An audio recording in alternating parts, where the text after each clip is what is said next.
Are you going to vote? Are you going to vote? And if you're not, I want to know what would it take you to vote, and I also want to know what's important to you in this election. You know, politics is a big thing. You know, and we don't do political shows very often.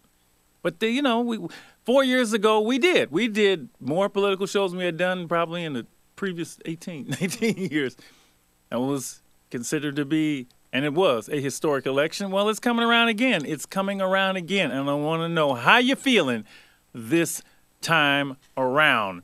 I don't know how many of you watched the debates last Wednesday. Who in here watched the debates? Anybody? You watched a little? I actually did not. I was actually working and didn't get a chance to watch the debates.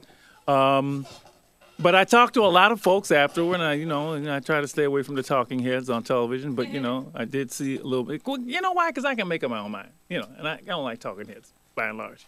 But I the consensus from a lot of folks seemed to be that President Obama did not do well, and that he was. I mean, on the block, you say his butt was kicked by Mitt Romney. So I wanted to get someone's take on that. And I turned to someone that, I trust very well. I know very well. I think it's just a great guy. Dr. Clarence B. Jones. Clarence B. Jones, let me just say who he is for you think I just went and got anybody here. Dr. Jones was the personal attorney and speechwriter for none other than Martin Luther King Jr. And his storied career is, I'm not going to go through all the things he's done. One thing, he's been on Street Soldiers and to talk to you. And he's also spoken at the Alive and Free program at the Omega Boys Club. And Dr. Jones is a frequent contributor to the Huffington Post. And he wrote a column after the debates in which I wanted his take on the whole thing. So, Dr. Jones, Clarence Jones, my brother, thanks for joining us. I'm fine, man. Thanks for joining us. Thank you.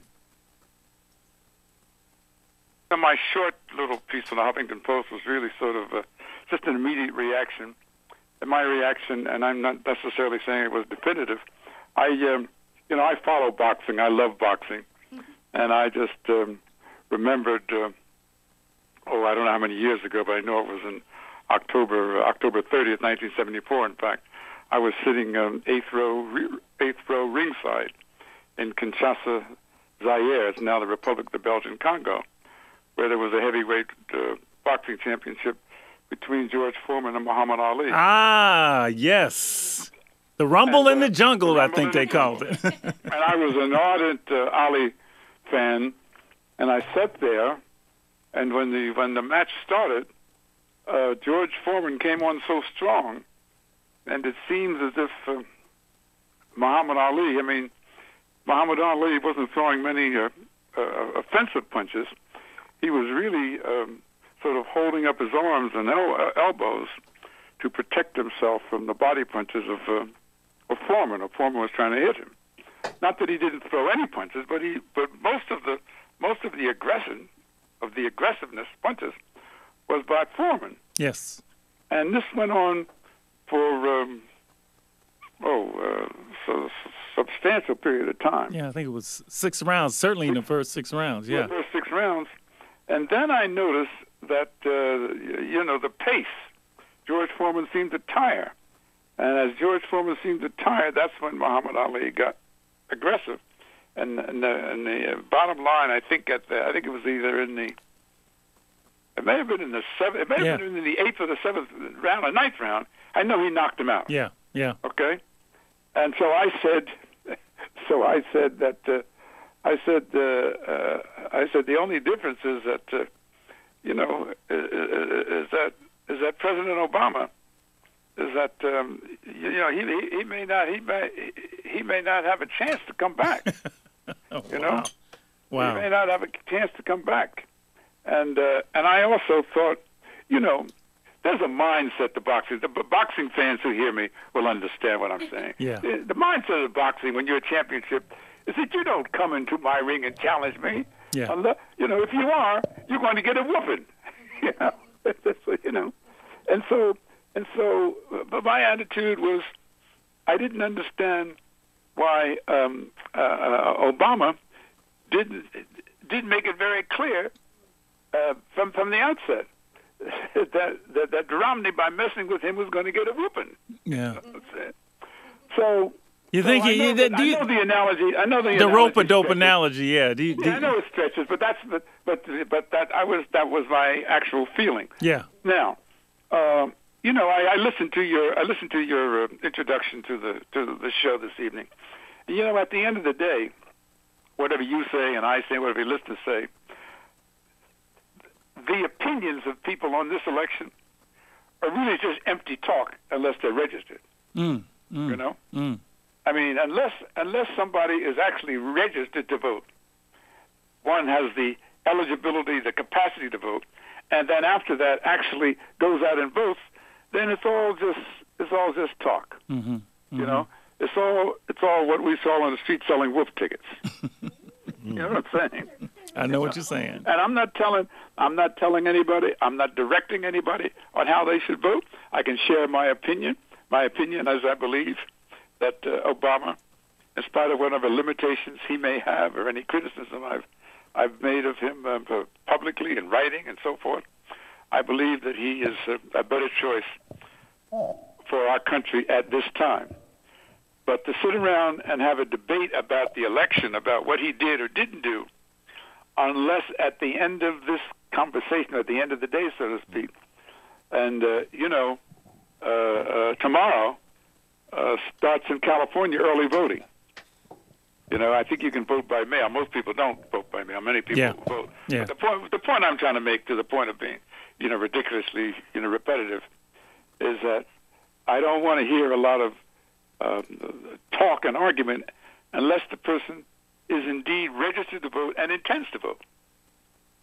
You raised a couple of things in that article that you were saying were concerns for you about Obama's performance, and two things that I don't have the article in front of me. If you could repeat those things, I'd appreciate it. I don't have the article in front of me too, but yeah.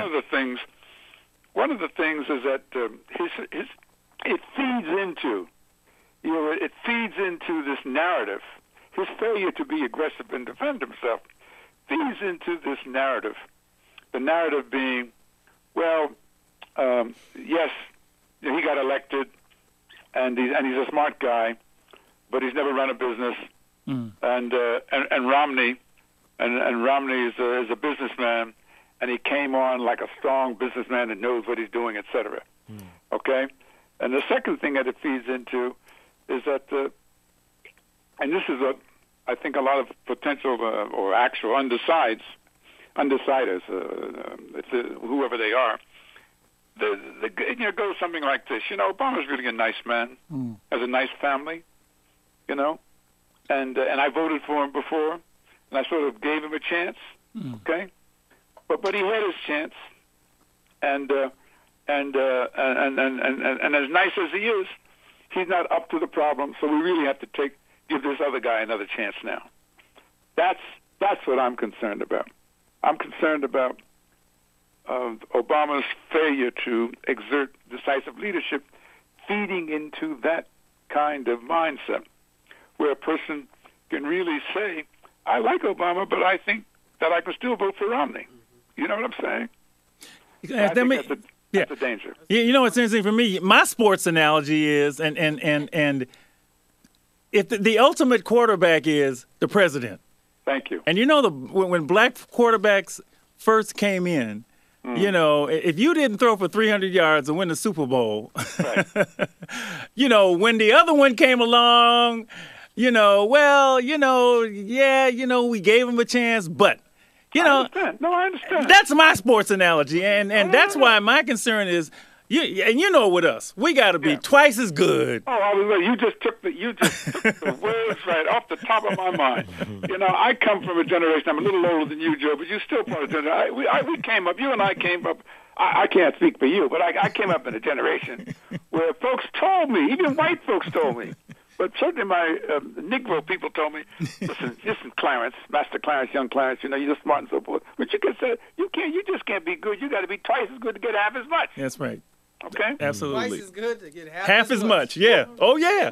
Oh, yeah. No, look, and we still feel that way. I heard that. I heard that as well. I mean, absolutely.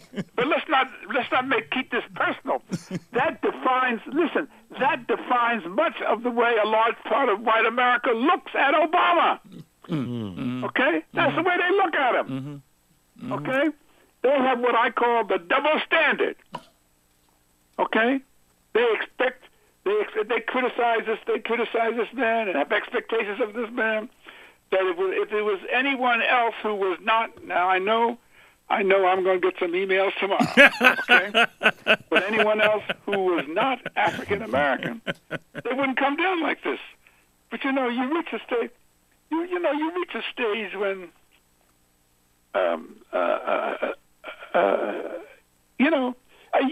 Joe, I teach as the visiting professor, of course, at University of San Francisco, right? Yes. From slavery to Obama. That's the course. Yes. And one of the things, it's not a course on race relations, it's a political science course to get students to understand how America got the way it is on the question of race relations, okay?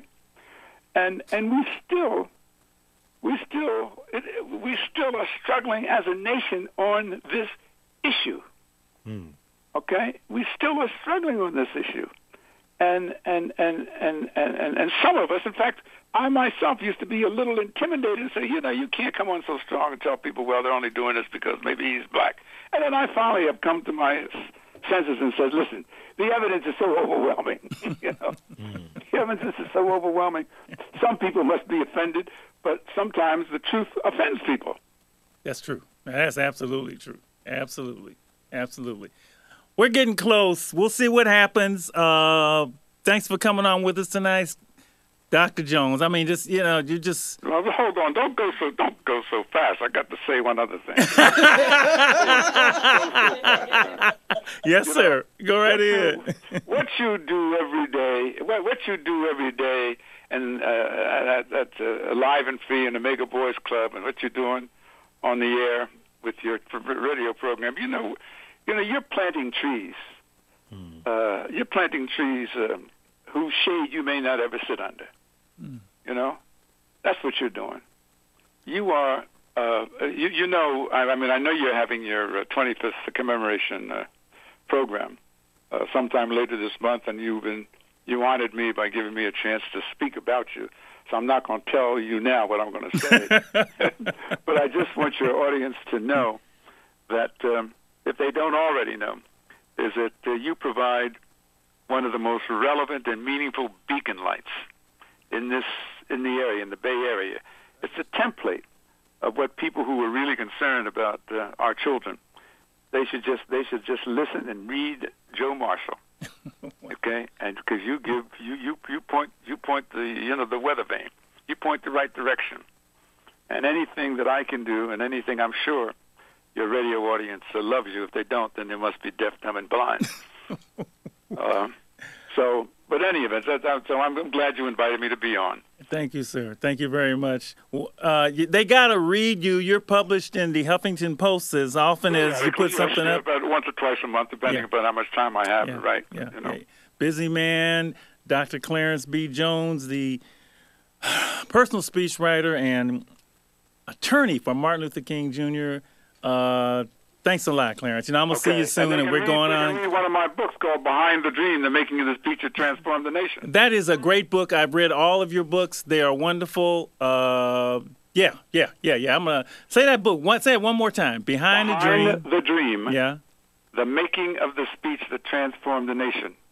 That book is about the day, the March on Washington, everything that happened that day. It's behind-the-scenes look by a gentleman who was there. And there are things in that book that, just opened my eyes. So go for the book. Thanks, bro. All right. Talk to you soon. Thank you so much. You got it, man. All right. Wow. Love his you talk to him as a living legend. I didn't, really. First of all, I want. That's what this is. His story. Well, I'm going to say this, D.C. Wow. I'm going to turn to D.C. because the man said he sat in Zaire in the Congo, ringside. Ringside. Now, I know some folks still jumping for joy because they got Vegas tickets. What do you say to that, DC? I watched Muhammad Ali, George ringside, ringside in the jungle, in Africa, in the Congo, and you in my face telling me that you just went down to Vegas to go see Mayweather get busy. For them, maybe that's what it is. The brother got me at, I used to hang out with Dr. King. So not only did you used to hang out with Dr. King and had a chair on the side of the Dream speech, you also went to the Rumble in the Jungle and sat ringside. He won life today. I'm going to go ahead and give him that. Street Soldiers Radio is the voice of the Alive and Free movement, preventing violence worldwide.